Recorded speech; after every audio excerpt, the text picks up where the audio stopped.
Baratunde.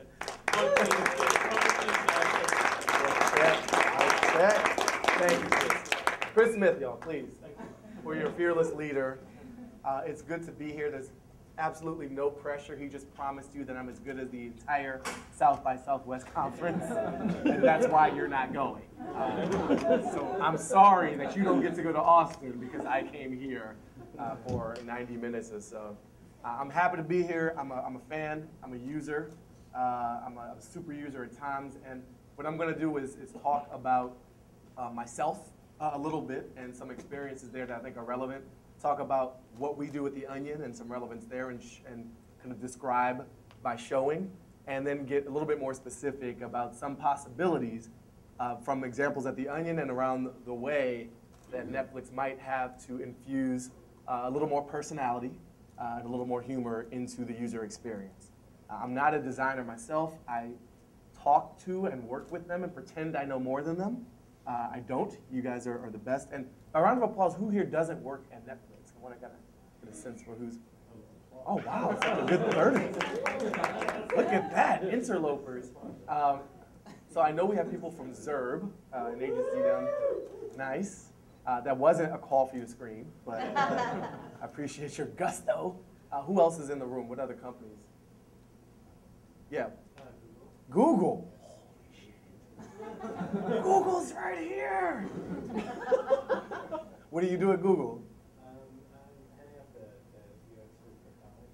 Awesome. And what's your name? Bobby. Bobby. Everybody say, what's up, Bobby? What's up, Bobby? Thank you for being here, Bobby. And who else is here? We got Google, we got Zerb, back row. Apple. Apple's in the house. Yo, hook me up with iPhone 5. I know you have. I know you have. Yes. You can have 2 beers, I'll leave it on the bar. You can have all the beers. You can have all the beers. Guys, give him your beers right now. Apple's here. Nice. So, hard acts to follow, but Chegg. What is Chegg? We are the Netflix of college textbook rental. That is the sexiest business I've ever heard of. How do you withstand the attention? Like the people just be throwing things at you down the street, like just money, just that's Books. awesome. They throw books. The Netflix. So you stream books. No, real books. Oh, so you're the Forget me. Quickster. All right, let's get started, guys. Let's get started. But that was good. Thank you for being here. Thank you all for being here. So I want to talk quickly about who I am, which actually starts with where I came from. This is my great-grandfather, born in 1870, Carroll County, Virginia, post-Emancipation Proclamation, but born a slave. Taught himself to read, moved to D.C., worked for the Highway Department, helped make the roads in our nation's capital, and had 2 daughters, one of whom is my grandmother, my mother's mother, Lorraine Martin. I only found out a few years ago that she was the first black employee at the U.S. Supreme Court building. And that was like this big milestone in the family. I was like, wow, this lady's pretty impressive. And she kind of knew she was impressive. She worked really hard. She had a lot of community cred. She didn't spend a lot of time with her own kid, who was my mother, this adorable figure here. This is Arnita Lorraine Thurston, and that's her at about 4 years old. And so her mother, my grandmother, sent this adorable little girl off to boarding school at age 8 in rural Pennsylvania. And that was a pretty uncommon experience for a little black girl from the city in D.C. at the time. And my mother didn't enjoy herself very much there. In fact, she so did not enjoy herself, she wrote this letter, which I found in her files, that I want to share with you. It says, "Dear Mother, I am having fun, but I do not like it here." It's already a contradiction, right? "I am mad at you. Please send me some cookies and a Sparkle Plenty doll." That was like the Tickle Me Elmo of its day. "They can have dolls here. Please send it because I do not have anything to play with. Yours truly, Arnita." That is an appropriate awe moment. But there's also a creepy moment. First of all, this great letterhead, this school, it's the Holy Providence School in Cornwalls Heights, USS Houston stationery. I'm not sure where that came from. And in the lower left, maybe coincidentally, in a color that matches the USS Houston in a different script, in a different hand, says the word over. And when you turn over the letter, you see this extra note, which says, "If your little girl is dissatisfied, we'd be glad to have her bed for children who are anxious to come. Signed, Sister. Wow. So this is the wiretapping of 1948. You're looking at the thread of this little girl writing home. And she grew up to be this teenager, very appropriately dressed. She's got a dress below the knees. She's got a basket with appropriate things in it, I'm sure. She worked for the newspaper at Benjamin Banneker, then junior high school. But then she started hanging out with people that looked like this. And if you want to talk about personality in design, this guy wears it. This is El Dorado, who is an extremely interesting character. There are people in this room who think that they are cool. There are people who you know who think that they are cool. You're not, and they're not. This is the last cool guy that ever lived.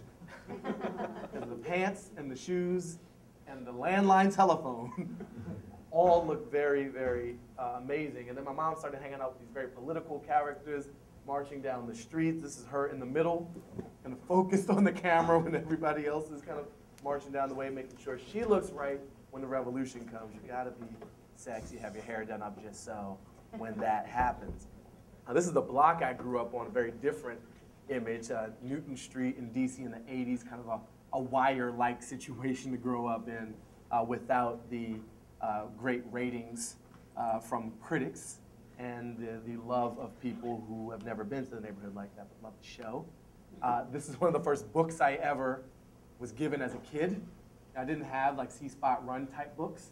I had This is Apartheid, a pictorial introduction, which greatly affects your worldview when you're 8, and this is the kind of imagery you're getting as a young person. And this is the college graduation moment. This is the proud moment. Went to Harvard College, kind of coming out of that history, and my mom was like, "We did it!" Sort of speaking for everybody who was there in that moment and representing sort of the joy and the exhaustion of that arrival. I do stand-up comedy. Been doing comedy for about 10 years. Started in Boston. I live in Brooklyn now. I live on Twitter, really. My stuff lives in Brooklyn.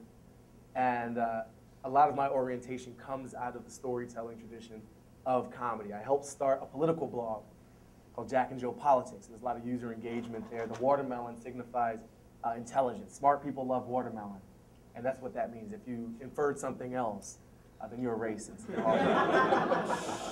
Horrible person. I hosted a show on Discovery Science Channel all about the future of science and technology and where the world might go. And in the future, black people wear wetsuits. So that's the message, the key takeaway from this slide.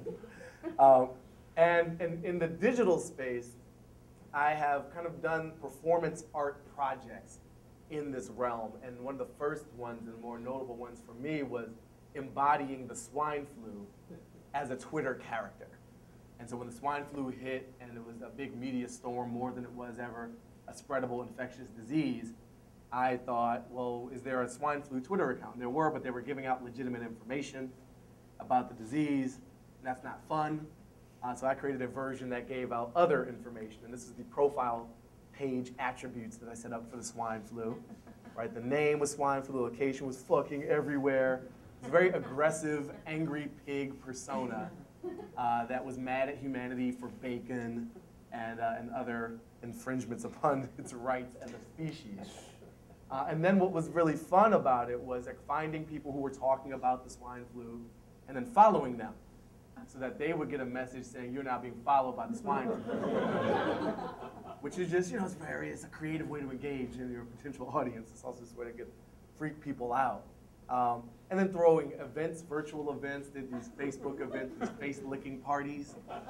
To sort of spread my message of doom and death and destruction, use the hashtag face. And people RSVP'd to this. People actually did. I mean, we got a lot of followers. This is a couple years ago.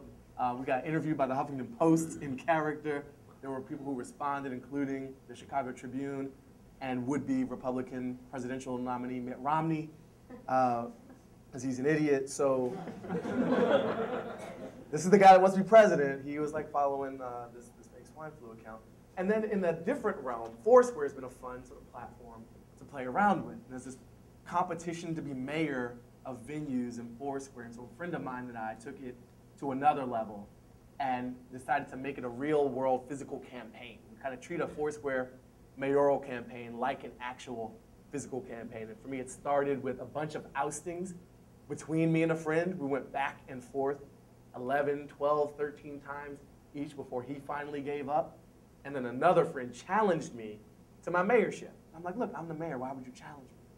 I'm doing a great job. We got peace and prosperity. We got full employment here. We have delicious cheeseburger spring rolls. You know, like, why would you mess with that? And it's at this venue in Soho called Delicatessen.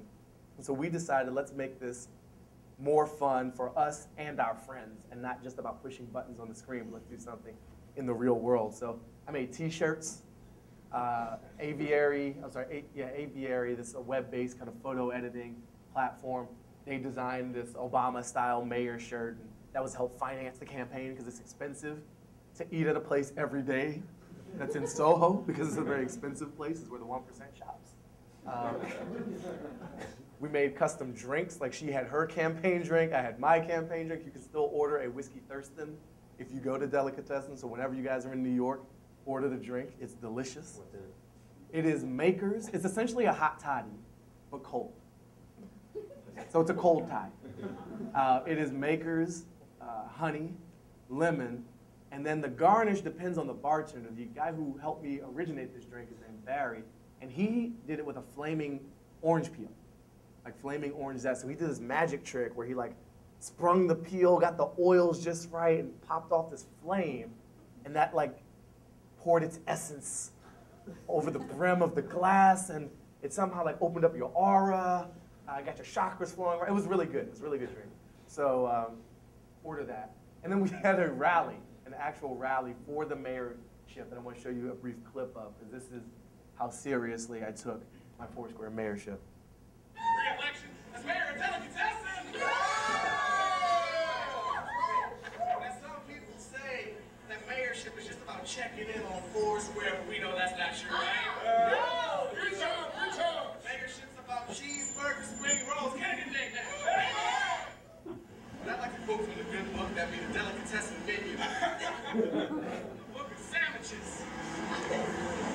If you got the Delicatessen Reuben on rye, and I quote, hand sliced corned beef, sauerkraut, Swiss, and Russian dressing. Sir, this is a classic, people. It's called milk and cookies. Milk and cookies. Say it with me. Milk and cookies. Milk and cookies. Milk and cookies. When I say delica, you say Tessin. Delica, Tessin. Delica, Tessin. When I say cheeseburger, you say spring roll. Cheeseburger, spring roll. Cheeseburger, spring roll. When I say whiskey, you say Friday. Whiskey, Friday. Whiskey, Friday. Let's go. Have some whiskey, people. That's what I'm talking about. So that's how you campaign for Foursquare mayor. One of the most fun things about it, so besides taking online to offline and involving other people, I did not pay those people. I didn't tell them exactly what to do. I said, I'm gonna hold a rally for my mayorship. Feel free to show up and support, a good candidate for this venue. And they made signs and they chanted behind what I did. And in New York, it's hard to get people's attention on the streets because there's so many celebrities and people taking a dump on the sidewalk. Like, it's all equivalent, but there's nothing, it's hard to leave an impression on a New Yorker after a while. People are so jaded. People stopped for this. They're like, wait, are you running for mayor? It's like, sort of. They wanted somebody to run against Bloomberg because he had just done this term extension thing, which was pretty anti-democratic. What also happens when you do anything political, especially a rally, you get a counter rally. So these are some of my Onion co-workers, but again, we didn't coordinate this, right? They just wanted to, take the piss with what I was doing, and that was fun. And she intentionally hashtagged my name rather than put the @ sign because she didn't want to add any more followers for people who actually knew what was up with Twitter. And finally, after all that, I ended up losing. I was ousted as mayor, and so we held an inauguration ceremony for the new mayor, wrote an inaugural script for her, kind of on the menu again, the Bible of this particular venue. And a lot of people showed up. I was covered in Mashable, like it was a big event. And that is one example. The other fun thing that I love to do is to what I call live hate tweet, where you take the live Twitter concept, but it's all hate, and you target it at something that's truly destructive to society, like Twilight. And so there's a movie coming out this weekend. I just bought my tickets. I sit in the back of the theater. I have my Wi-Fi network on an Android phone, and I reveal what's happening in the movie, which is usually the same as crapping on the movie, because it's really, really horrible. So here's an example from the New Moon movie. If Bella has sex with Jacob, is that bestiality? And if so, can she be prosecuted under Washington state law? And then, what's the impact of something like this? Well, for me, I kind of felt like a teacher in this moment, where it's like, if I can affect just one person, it's worth it. And one person wrote in and said they were irked by the spoilers, but then, decided not to see the movie. And that's a win. And it's not a win for me, it's a win for all of us. So I'm kind of humbled by these success stories like this. And then I've written a book, which is, it's got a pretty simple marketing message behind it. Thought about getting fancy, just go with guilt, and then hit the bestseller list by that. So The Onion is the main arena that I think bears relevance, though some of that also should resonate a bit with some of what you guys who work here or who are freeloading. You're like, free beer at Netflix, I'm coming, would do. So let me talk about, first of all, what I do at The Onion. What does Director of Digital mean? I've been there for 4 years, and I'm essentially head of digital strategy. I'm far less operational today than I was when I first joined, but it's my job to help set the path for how we tell stories on various digital platforms. In our apps, in iOS and Android, we're refreshing the iOS ones, get some promo in the store. We are working with the Kindle and the Nook and paid products in different ways there. How do we use social media, not just to blast stories, but actually in an engaging way, create an experience around it? And I'll show you one example we just ran today, which I'm really proud of, so revolutionizing how high school news gets reported. And so basically planting a flag in some version of the future and getting our audience and our creators excited about going to where that flag has been painted. So that's the concept. Now, The Onion is very old, founded in 1756. And here is one of the early issues of it. This is a 1765 edition. And people have a lot of theories about why it's called The Onion. Does it mean layers of truth? And it's not that complicated. The founder was a Prussian tuber farmer named Friedrich Zwiebel. And he didn't know a lot of English. In fact, he knew 2 words of English, the and onion, and that was why he was looking for a way to monetize, the distribution of paper products, and decided to create a newspaper out of that. But what's also the basic premise of why The Onion works, and some of what we talked about in that panel that Chris referenced, is that it's funny because of the design. Like, so much of the content is the way it looks. It's a alternate news source. It's a satirical news source. It's got to look like news. Here is the 1783 edition of The Onion. We dug this up from our archives. And what did The Onion look like back then? We had a same basic voice, but reporting on affairs of the day, like the latest mule deaths. 40,000 pounds of slave have been lost at sea is one of the darker, but more like digging reports. The world's tallest man towers at 5 feet and 11 inches. And then we also had a special report, a weekly feature called Ben Franklin's Inventions this week. And look at the types of things that he created, which are really impressive. Power windows, which is well ahead of its time. Maidenhead glue, math, which is, we still use that today. The manual vaginal penetration stick, which again, we still use that today. And then the US patent, which is patented, creating a sort of recursive, self-fulfilling pile of money. Pretty good and held up in the courts, surprisingly. This is coming later in history, in the early 1900s. Earthquake marking the release date.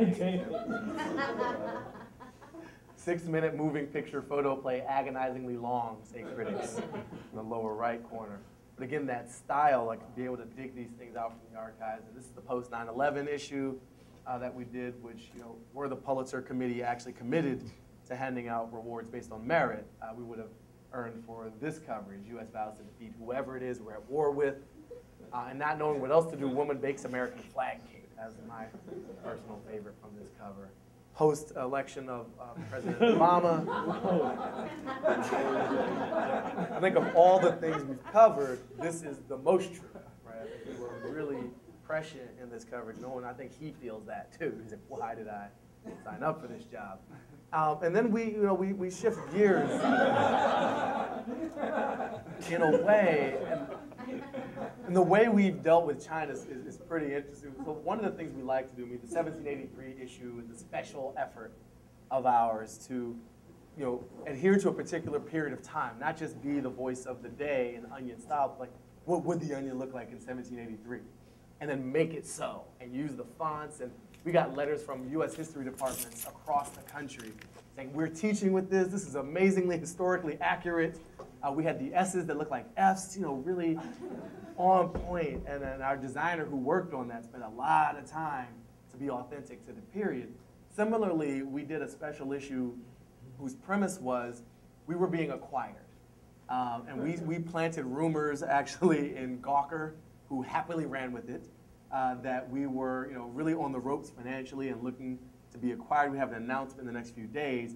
And those next few days, we revealed that we were being acquired by a Chinese company called Yuan Mei, Amalgamated Fish and Polymer Injection Corp.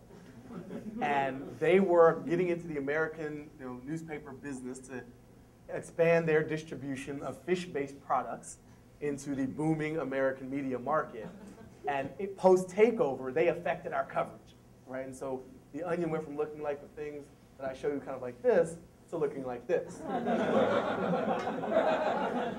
And so for a full week, in print and online, we committed to this take, what the Onion would be under, Chinese corporate management. And the motto of the company was "Fish time is success time." And so on Twitter, everything was hashtagged with fish time. And we asked people to change their avatars to the Yuan Mei logo, and they did it. We created in our Onion store products from Yuan Mei, one of which was simply called the Yuan Mei device. It was a black box with an antenna and a blinking red light. And the description of the device was, the Yuan Mei device is now available. And we listed it legitimately as a SKU in our system. The price was like $4,000. We did not expect someone would buy it. And some dude placed an order for the Yuan Mei device. So internally, we're like, what do we do? This was a joke. But we got this guy's credit card info. Like, should we run it? Should we take his money? And we ended up, he canceled. And then we sent him a collections notice from Yuan Mei, which he then blogged and CNET picked up. Like, what is in the Onion's Yuan Mei device? But for a minute there, we thought we were going to have to make a device and use some MakerBot lab or something to manufacture this thing. The other story that we did in this issue, consistent with the take, was under Chinese corporate management. This is how this story would be reported. A bunch of heavy redactions. And that was a fun thing to experiment with as far as, again, design and personality. We like to play with the tech industry especially a lot. So this is a story we did kind of mocking the Twitter world, a noveler service, allowing people to post novels. They write during the course of your day. If you got a novel in you, we're going to make a service that makes it easy for folks to novel and re-novel.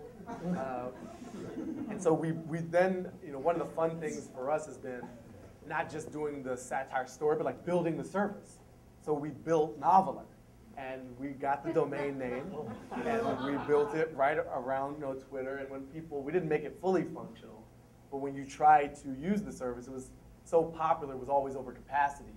And so this was the screen that everybody landed on when they tried to novel something.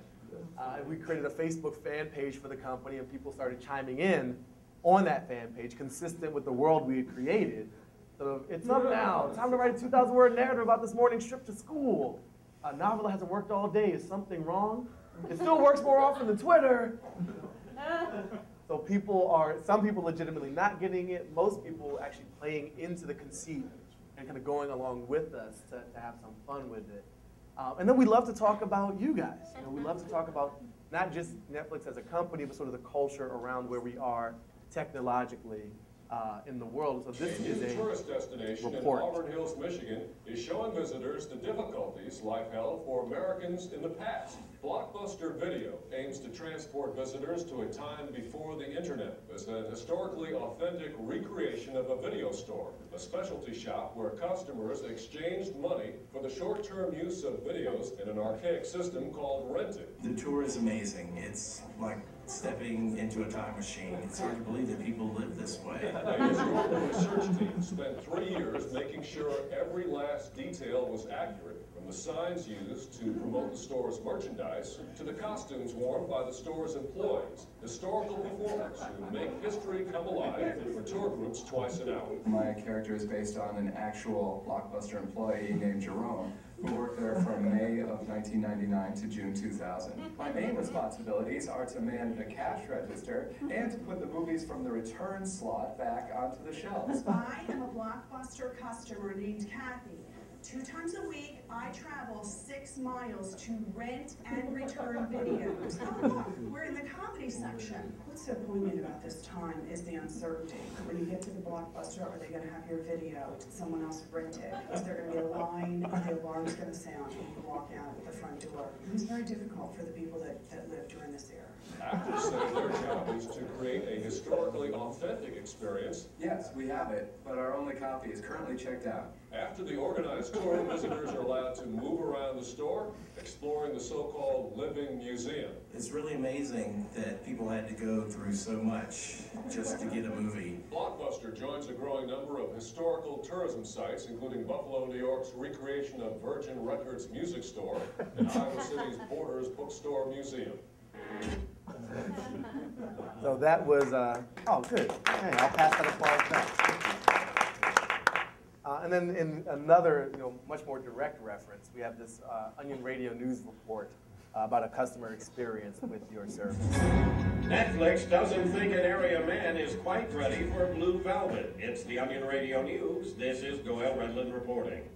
Local man Steve Nelson's Netflix order for the David Lynch film Blue Velvet was rejected yesterday after the company judged him to be, quote, unprepared for the unsettling film. Netflix spokesman Jason Bedell told reporters that if Nelson's familiarity with Lynch's other films went beyond The Straight Story or The Elephant Man, Blue Velvet may have been permitted. I don't think he's even going to get the fact that it's a satire on the Reagan era, much less understand what the hell Dean Stockwell's doing. The Netflix board of governors will reconsider the request if Nelson agrees to eliminate Knights in Rodanthe from his list of favorites. Doyle Redland for the Onion Radio News. And then this is a slightly less direct story. Last male heir to Bloodline watches movie alone on laptop. Nathan Branton, the last remaining male heir to a rich genetic lineage stretching dozens of generations into the dim and distant past, watched a movie alone on his laptop Friday evening, sources reported. Branton, the final product of a dwindling bloodline that his proud forebears fought relentlessly to advance even before the dawn of history, decided to spend his free time after work watching the 1989 Tom Hanks comedy film, The Burbs. I think I'll just stay in tonight, says Branton, whose scared and frostbitten ancestors traversed the icy Bering Strait into a bewildering and perilous new world so that his precious genetic material might one day flourish. Thank God for Netflix streaming. So you have done him and his ancestors proud, just so you understand where you fit in the context of human events and history. And then we did this story about a new NetPix service that sends unlimited photographs for a monthly fee. And similar to the noveler approach, we made the site. We made this site, NetPix. Yes. And what are people looking at? This was at the time when your site looked like this. Happy children wearing hats. You can subscribe to that series.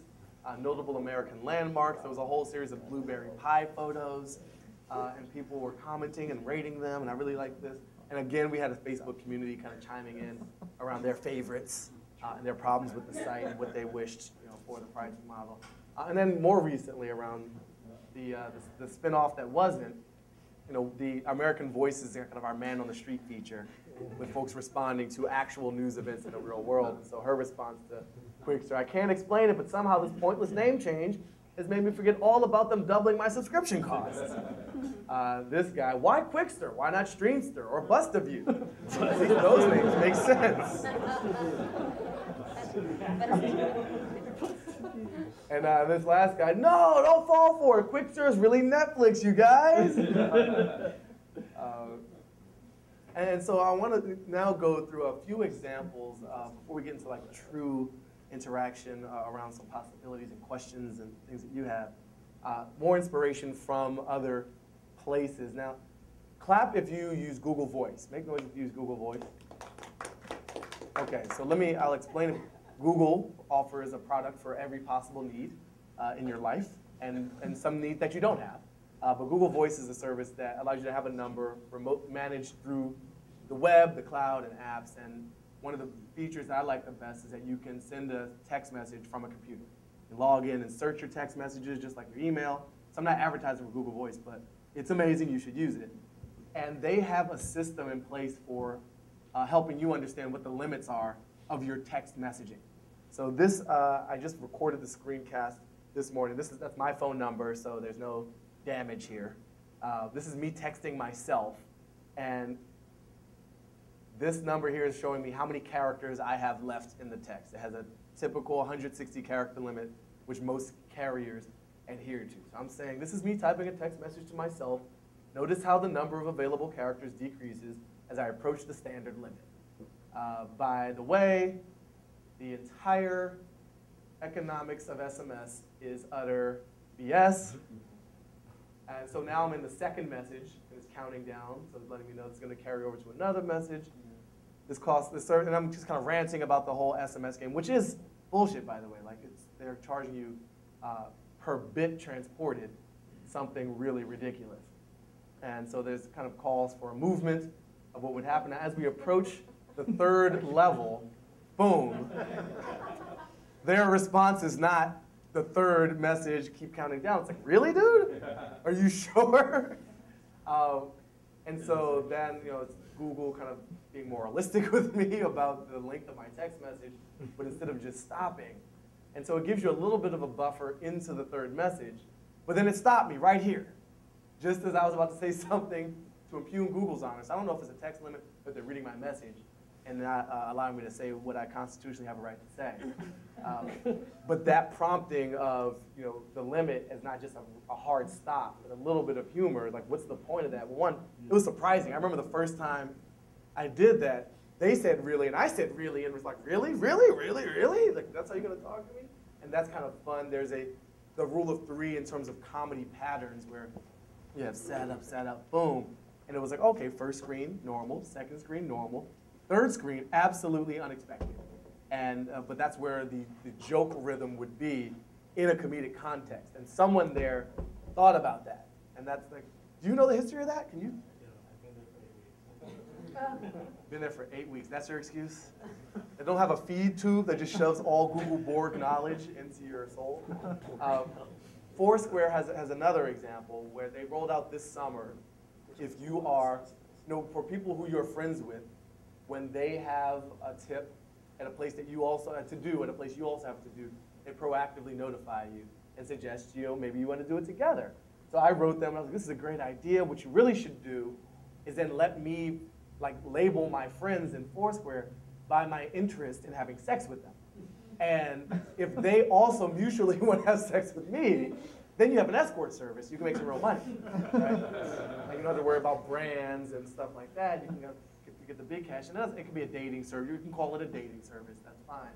But going that next level of really helping people find each other is really cool. They also do this proactive thing. If you're the mayor of a venue, they let you know if a friend checks in there for the first time and encourages you to offer tips to them.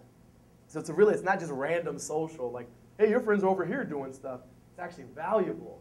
Life is better with friends, which is true if you have good friends. But prompting you to help others, like assigning an action to it was really, in a fun way, was kind of cool. And helping people not just find connections, but strengthen them. Like, I now know something about this friend that I didn't know, and they now have access to expertise I have that they didn't necessarily realize unless they manually crawled through all the tips in the menu and remembered, hey, I like this guy. There's the next example is another Onion one, but there's a follow-up to it. So this is an Onion News Network report. It's from the world of YouTube. The internet is buzzing about the groundbreaking new YouTube contest calling for users to post a video that is good. Onion News Network Tech Trends reporter Jeff Tate has the story.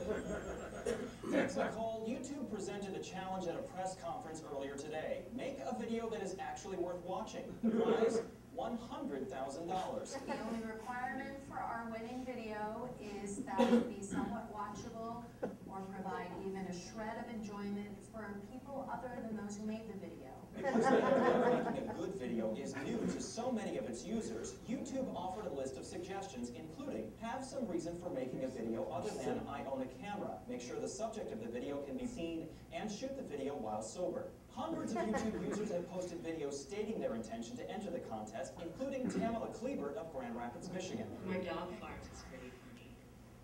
Maybe I'll just try to catch him doing that and put lots of sound effects. The contest also inspired John Malkin, who has already posted dozens of poorly lit, pointless videos on the site. I never thought of making a good video. It's hard enough to remember to shout directly into the camera without worrying about what to say. YouTube says the 10-person judging panel will be searching for a video that holds their attention, but not because it is so utterly mystifying they can't stop watching. When making their decision, judges will not consider ratings and comments from the...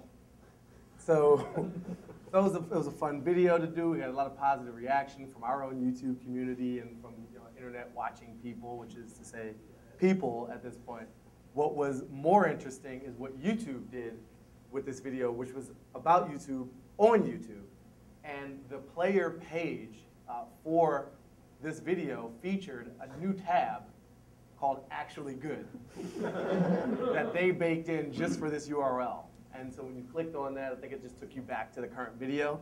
But the fact that they recognized what was happening, they were paying attention, and played along with us it earned them a lot of credibility in our eyes and in their audience's eyes. Like they recognize their faults and their challenges and are willing to poke fun at themselves, and absolutely not to take themselves too seriously. So being known for a pile of crap videos, don't hide from it. Play along into it. They have an actually good tab. Now here are a series of ideas kind of based on some of what I've talked about already, but are much more specific to where Netflix might go. And maybe you might be doing this already. I don't have access. Maybe you've tried this in your crazy quantitative, super test bed lab scary thing, and have decided that the percentages of impact don't allow it to move forward in the next quarter's thing. But all that notwithstanding, I saw this big grid of numbers today, and I was like, wow, that is a lot of numbers. So the first is about exposing and allowing weirdo cohorts and viewing patterns. And it's the idea that you can have some fun judging people. And you kind of know what they're looking at. You know if it's garbage. You know if people are really hooked on a certain type of reality TV. And even if you don't push it at them, you can allow people to declare it themselves. To create little kind of viewing groups that are about, I'm really into 1984 films about 1984, or something like that. And to kind of message that and encourage that and build a little bit more emotional, deeper, but still silly at the outset connection that might allow people to discover new films. You have such a big catalog, to discover new TV shows based on the films they like, and try to have a new vector into the recommendation engine. So even exposing that pattern, or encouraging people to build their own around it. Here is a company that I think does a fun job of this. It's OkCupid, a dating site. And they've got a blog called OK Trends, where they post their data insights. They've got a lot of behavioral data, demographics, people declaring all these things about themselves. And so this is a chart, so odds someone enjoys giving oral sex, male, female, and if you're a vegetarian or non-vegetarian. And it turns out that vegetarians say that they enjoy giving oral sex much more than meat eaters, which is obviously hilarious. So what do you, even if you don't program the user experience and try to totally quantify it and get more plays out of it, you guys must see some ridiculous correlation regionally, time of day wise. Foursquare does a similar thing where they do an annual report showing where people are checking in by different region of the country, what the most popular types of venues are in the Northeast versus the Southeast, when people check into church versus in the club, sometimes at the same time. It's a very interesting thing. So maybe you do this. I'm not claiming total originality, but this seems like an adjacent example you could have a lot of fun with lightly just through the Netflix blog. I'm calling this off-shelf recommendations, and it depends on access to other sets of data. And I'm not sure how deeply you guys want to get into this world, but movies and video content affinity is a leading indicator of other stuff. So in the video world what I like, and other services using your API may be doing this, but if there's a way to encourage it even more, what books would I like to read? What bars would I go to, right? Is there a way there's so much quantified personal data out there, and you are sitting on one of the largest piles of it in one of the more emotional areas of user experience and consumption, which is video. People feel really strongly about their TV shows and their movies.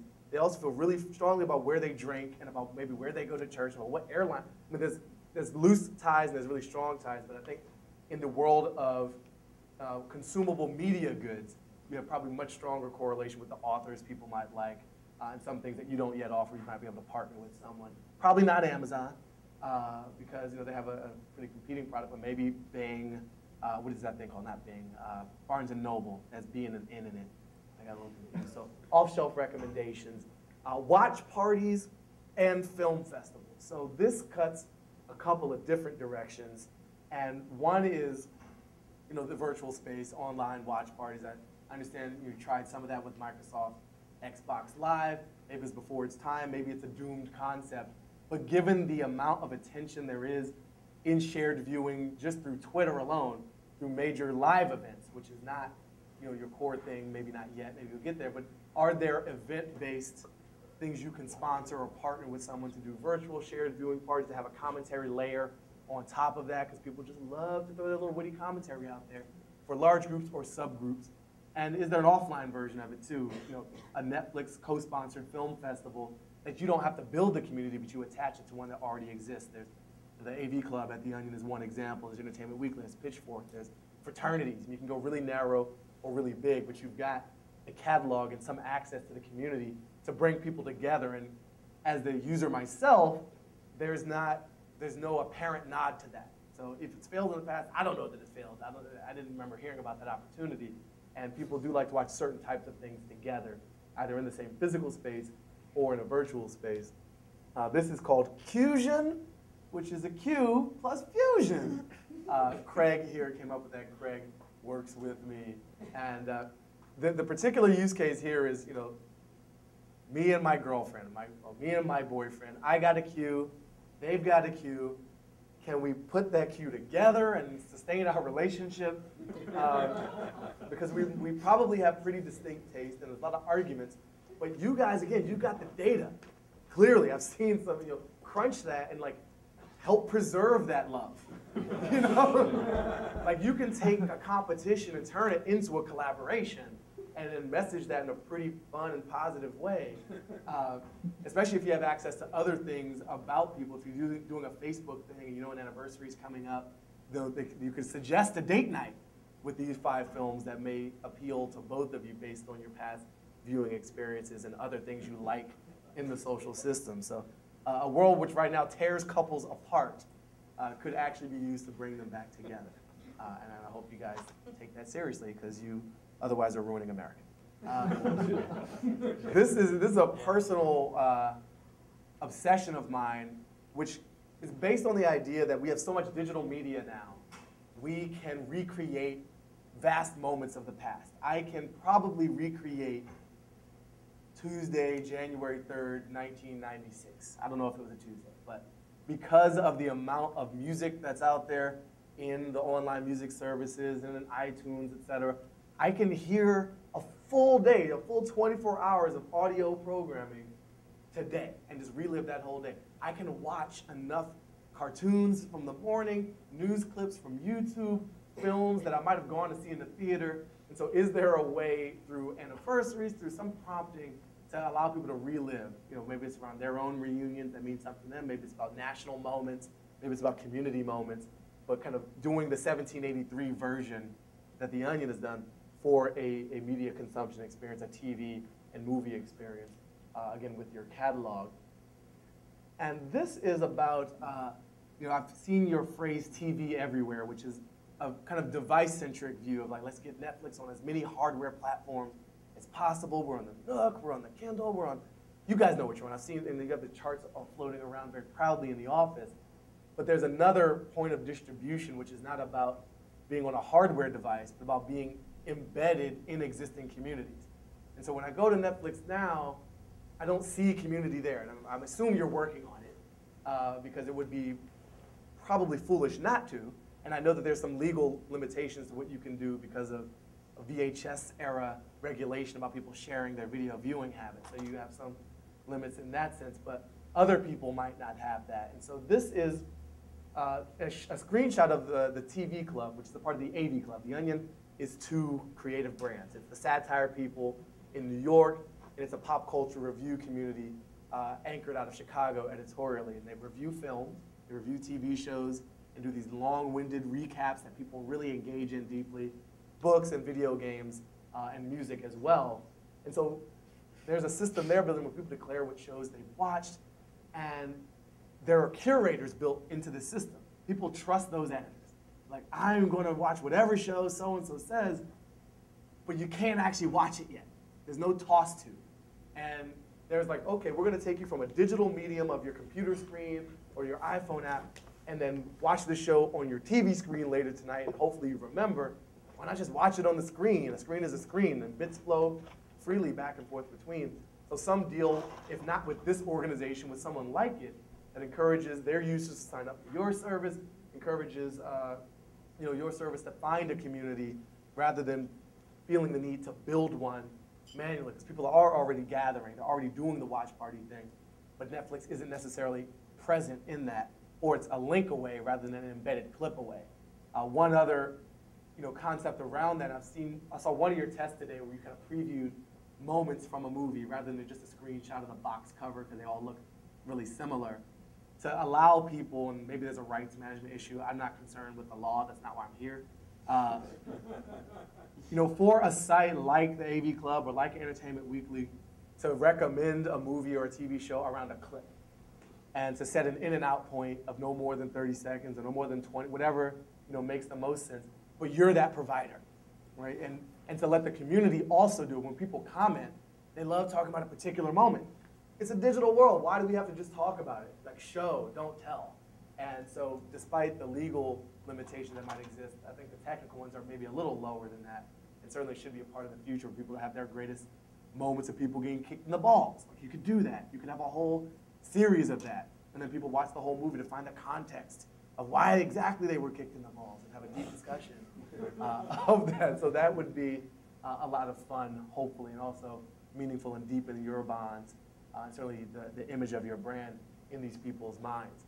So that is the broad overview and the narrow, dive into a few places where I think you have some opportunities to have a little more fun, to engage in your audiences in a slightly different way, if not directly, than helping others do it and really promoting that. And I would love to hear your thoughts about what you're doing, what questions you have for me about what we are doing. If you want to get more drinks, now's a great time to do that too. But if that seems like a reasonable way to proceed, Chris, yeah, that sounds great. Thanks. Let's open up the floor to comments, questions, criticisms. Get really defensive. Plaid shirt guy, and I know that's hard to narrow down. You know the group I'm from. Yeah, Apple guy. Actually, so I like the idea of bringing humor to mistakes or faults. Yeah. And the Onion is on one side of the spectrum. Google's kind of in the middle. It's a company, but they don't really charge unless you have ad kind of stuff. What do you think about a company like Netflix? If you go to quickster.com, you get a 404 error HTML page. Sorry, that never happened, and it redirects to the Netflix. What do you think about that from a company, like a small company that actually needs, instead of just quickly redirecting you, actually doing something fun like that, making fun of yourself a little bit? I don't think the size of the company matters. I think something like that is a great idea. When you, first of all, when you make a mistake and then you ignore that you made it, people just smell that, right? It just feels like, come on, are we going to collectively not acknowledge what just happened here? So it makes it more awkward sometimes. And so I'm not saying that's what's happened here.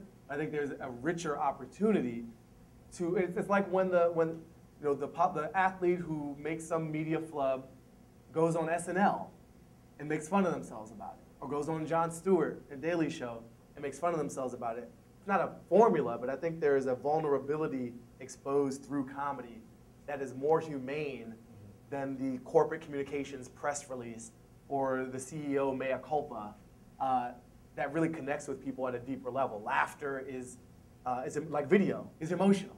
And so for a company that traffics in emotion, which video really is the most emotional communications medium we have, until the holodeck is built, I think that's a great possible tool to do that.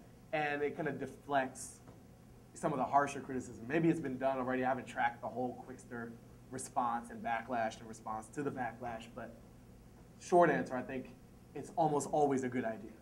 I actually didn't know what we did with it, and it does redirect that. But I was wondering how that would feel if it would make us feel more human. You know what I mean? Like, oh, we're not the corporate bad guys. I mean, I don't think you have to overdo it. Right. I don't think you want to leave it up there forever. Sure.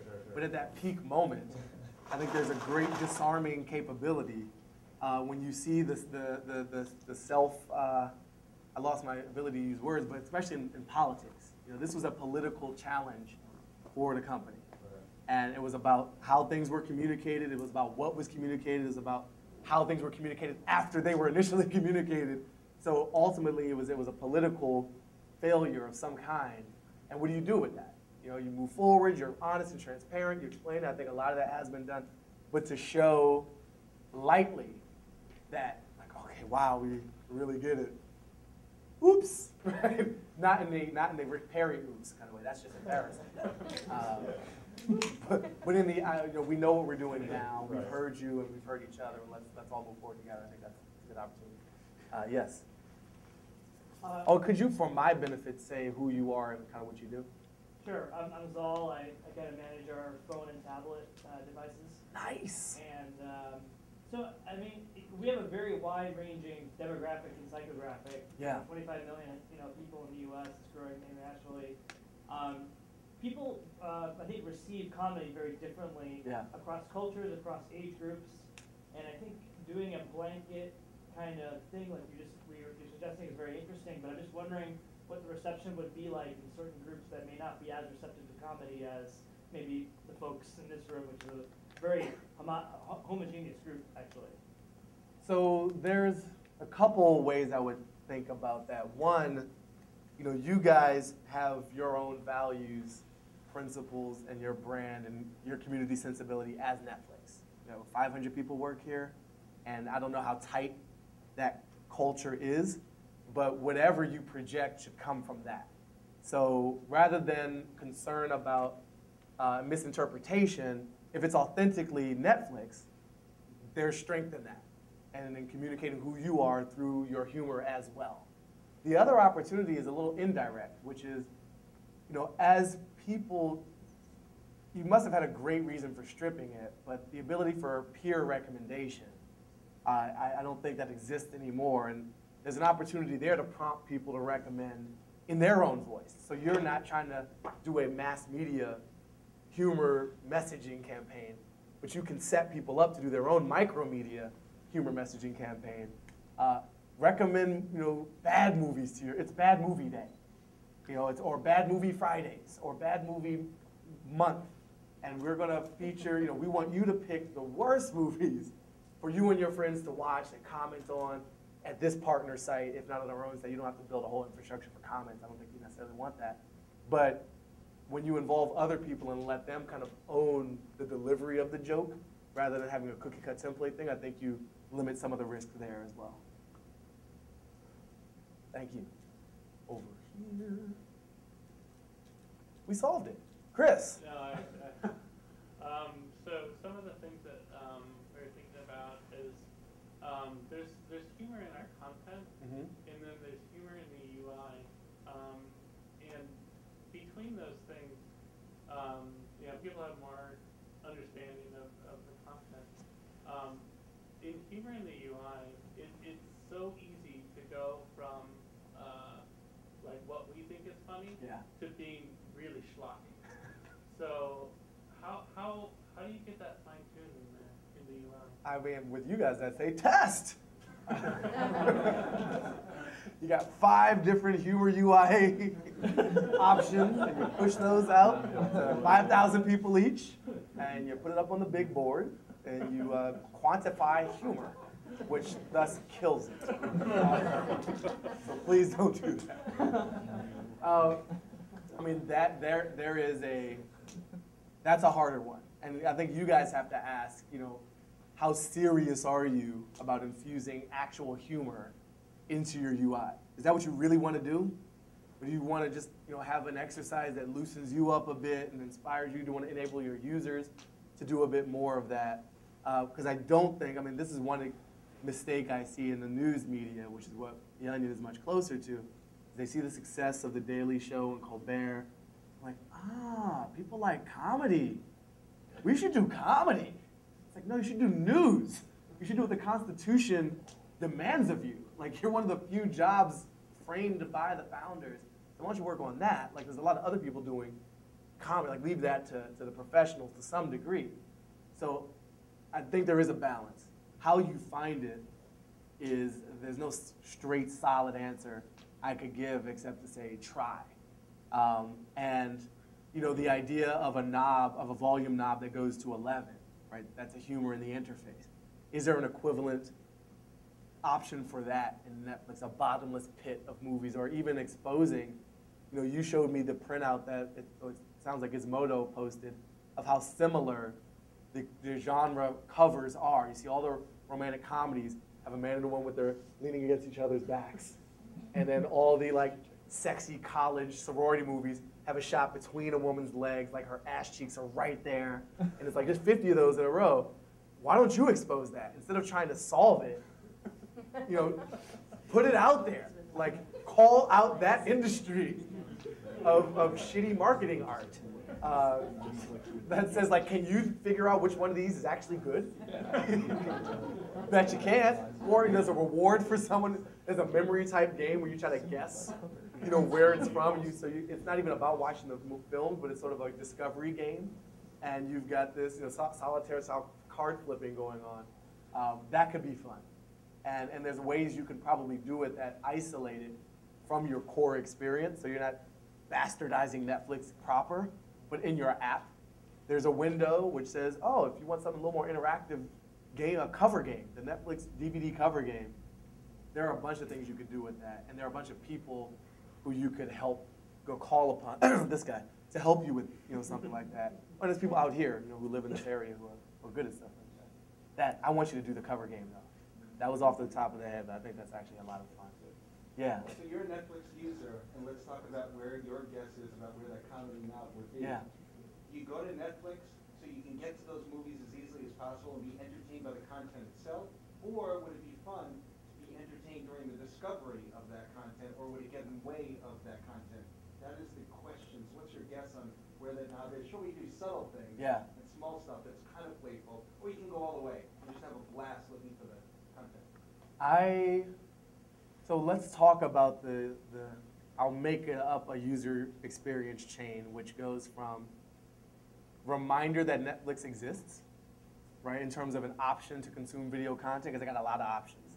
I got iTunes stuff, I got things on my DVR, and so you guys aren't always the first choice. You're the first choice depending on where I am and what I know is in your catalog, what I think is in your catalog. Even when I came here, I was like, I wanted to put a Sarah Connor Chronicles clip on, but the window's closed, and that was DVD only. I was like, but it's not your fault. It's the legal and business rules that you have to play by. So then I was like, those people. So anyway, there's the awareness of Netflix.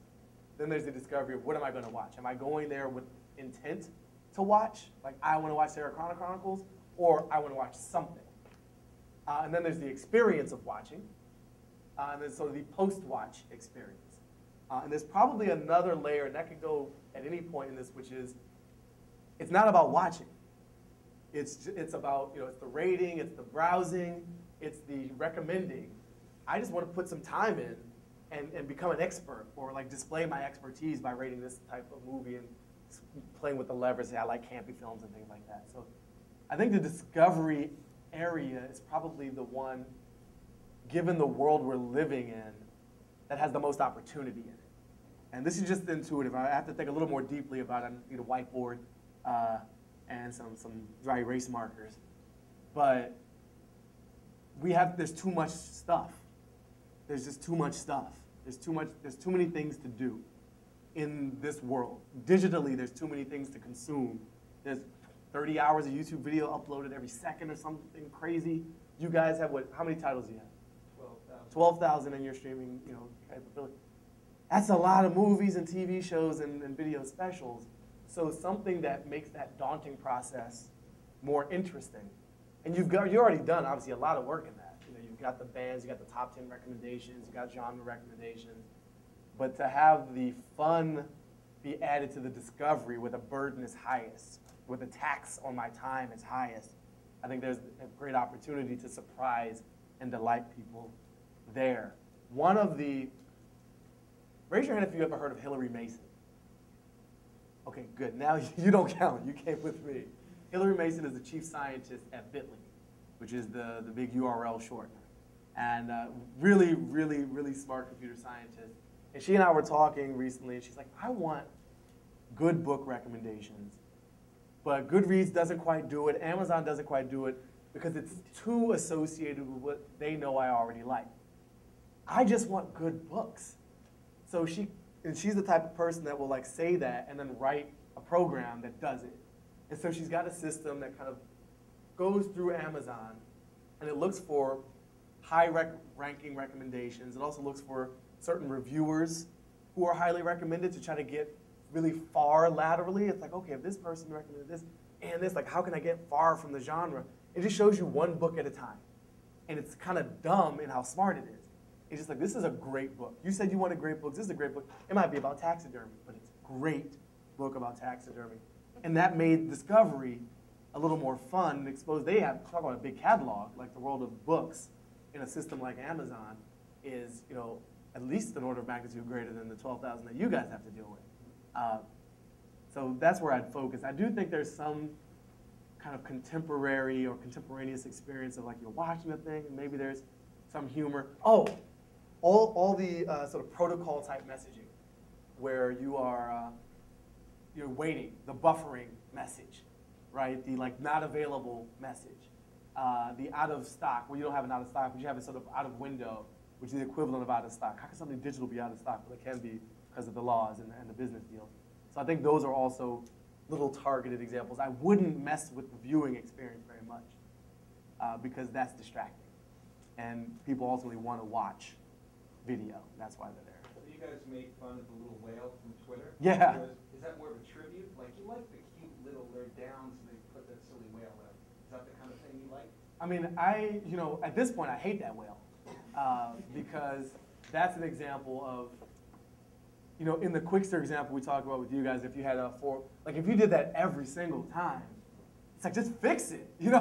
At some point, I don't want to know how cute you are about acknowledging your faults. I want you to resolve the fault.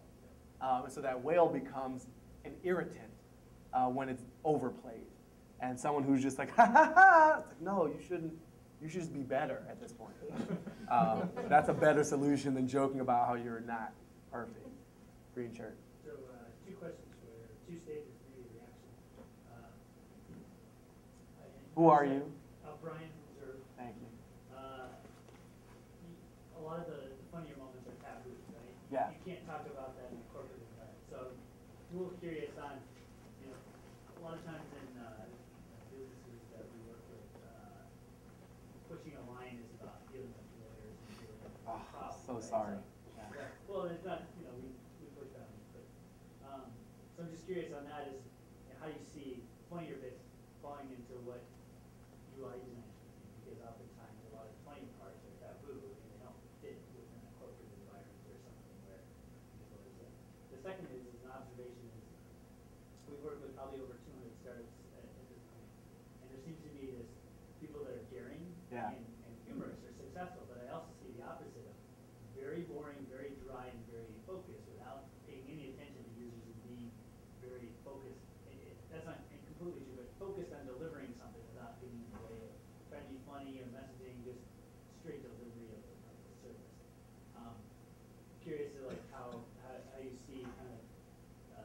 middle ground where it's like 80% are either efficient nor are they funny. Yeah. They can actually be successful. They can't. Yeah. And I don't think funny is the goal. But so here's a better way to look at it. Funny seems like an appetizer, not a meal. Okay. If I was to project that to a company, and how do they use that? Because I don't know, in a lot of cases, it can really be a meal for most people. And I'm not here to make the case that you have to be hilarious for this business to be successful. That's a ridiculous thing to say. I think humor is an element of authenticity and vulnerability and emotion. That's one flavor of that. And I think in a world of so much choice, and so much competition, it's a way to maintain people's attention. If the core thing can't do it on its own, or there's a way to do it better. Even if it's doing it well, can it do it great? So my experience is in that, but I'm not on a national sales tour to make people be funny to sell their stuff. And So usually Groupon is pretty good with their copywriting, right? So they sometimes they have hits and stuff. Yeah. So how would you put them on the scale of like, trying to be risky with your humor versus say maybe social or something? I don't know Groupon's humor. I unsubscribed to all that stuff because it was blowing up my inbox and I hate it. Because I was getting like 10 offers a day from all these people, and I was like, I'll just pay full price. You know, it was cheaper emotionally to just pay full price and not be a coupon douchebag about it. I want to pay $10. It's in the coupon. I'm not gonna tip because I'm an asshole. So that's a good use case. They should use that for the thing. So I don't know. I think your first question was about corporate culture and the limits on like how much you can push the boundaries. To some degree, like I'm not here to respect that, so that's not my problem. And I think every company's got to ask like how do we want to project ourselves and interact with our customers, and then legally, probably as the farthest barrier, what can we do? And then partner balance-wise and like making people feel comfortable to maintain the business deals. What do we have to roll back from there? I don't think it's just worth it to just be absurd for no good reason. And just be like, oh, we're crazy. It's Naked Mondays. We're going to show genitalia. It's like, why would you do it? That's a desperate act, and it's so far from the core purpose of what you do that people, again, they smell that too. So people actually, a lot of times it's fun to write lawyers, right? Because you can take a terms of service and totally put in words throughout the whole thing that's still legally binding. Yeah. Don't necessarily align with what a proper legal is. I mean, one of this you probably can't do, for example, like when Terminator Sarah Connor Chronicles, which is a fantastic show, was not available, like instead of being like, oh, it's DVD only, you just talk shit about the people that made that happen. Now, I'm sure you can't do that. I'm sure you can't, but I want you to. Because as a user, I forget that all the time, and I blame you. And I'm just like, Netflix promised me a thing, and now Netflix isn't delivering the thing they promised. And you're the front-facing, you're the messenger, and so I'm going to blame you. So maybe there's a way, there's maybe not a way to do that, but that's, as a user, my goal is to kind of get to that point. I don't think it's worth being stunty just for the sake of it, being risque just for the sake of it, especially if it's not who you are. I think the real important thing here is like the finding of that line depends on what your own line actually is, and like what you guys are internally comfortable with, not some random aspiration, like we gotta be like the Onion, we gotta go crazy. No, that's what we're here for. So you don't have to do it like we make net picks. You don't have to do that. You have to go that far. I hope I covered some of the ground. You already. Comment back to your good statement was that I think Google actually did a really good job by, the example you had where you're sending this text message and it went from very robotic to how many you have left to going over to really, and it just became human, just like that. And it's not this doesn't happen all the time. It's a very small percentage of the time that's going to happen, but it was that small instance of bringing that human element to a really professional engineering-based company. So I think maybe it's about finding that time. It doesn't happen that often, very, very rare. But when it does, you get that little bit of human element in the company. I think Google, in that example, did a really good job of that. I would, there have been some, politicians to me are one of the best examples. And I would, if you want to keep getting serious about just like, politicians aren't comedians. They're not supposed to be funny. They're supposed to get things done for the people they represent. They have gaffes, they mess up, they pass bad bills, they get busted on things. And it goes back to that, don't do it every time. What you're talking about is delaying, setting a high threshold for when you launch something like that. Because that's not your core thing. Like if The Onion operated like that, we would be a failure. Because like, oh, we're only occasionally funny. Like every 10th experience or every 50th experience. But for you guys, that's the surprise and delight. Right. And it's when it's least expected that it's most valuable. Exactly. So you don't do it every time. I think that's a great contribution to this whole theory of like when you do it and how to not cross that line. And if it's in tough use cases or failure cases, that's when you have a real opportunity as well. Just like the politician that gets busted on a thing, if every day they did this wacky thing, you wouldn't respect them. But when someone who you don't expect it from does it, you respect them more. Exactly. You're like, oh, you're a human being. So it's a Siri case, right? Siri has some real fun responses built in. It's not every single time. She's not cheeky every single time. That would get really distracting from her core mission of fulfilling your information needs. Primarily, she fulfills information needs. Occasionally, she plays along with you and surprises you a little bit. We have one more. Can we cut? Yeah, I think we can just. Oh, yes. One more. Yeah. One more. Please. Guys, I'm going to take command here. We're going to occupy Netflix. Oh, no, it has to be good, though. Yeah. No, it has to be great. Oh, what's your favorite color? No, I'm just kidding. What is, so we talked a lot about humor. Yeah. What is inject humanity into things, but are there things other than humor, too? Anger. Shame, lust, envy,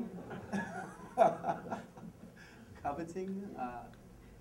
No, I mean, the other big lever that I think, we're just at the beginning of, and when I say we, I mean kind of this modern network-connected world of realizing what that actually means. We're just scratching the surface of taking advantage of all the information we have about ourselves and the people and connections around us and the choices we make and kind of optimizing those choices. So friend stuff, it's a big, hard thing to solve, but I think it's one of the biggest, most leverageable opportunities, way bigger than being funny occasionally, quite frankly, because the word-of-mouth marketing, like there's nothing revolutionary in what I'm saying right there, but as a next-level goal, or the big thing to crack, which I assume / hope is the next thing you're trying to crack, is you're not talking to the customers, their friends are. And because I'll listen to Craig before I listen to you. I don't know you. And you might be perfectly nice. I don't know Netflix. They're a company with service and revenue goals. So there's only so human I expect you guys to be. I expect humans to be human.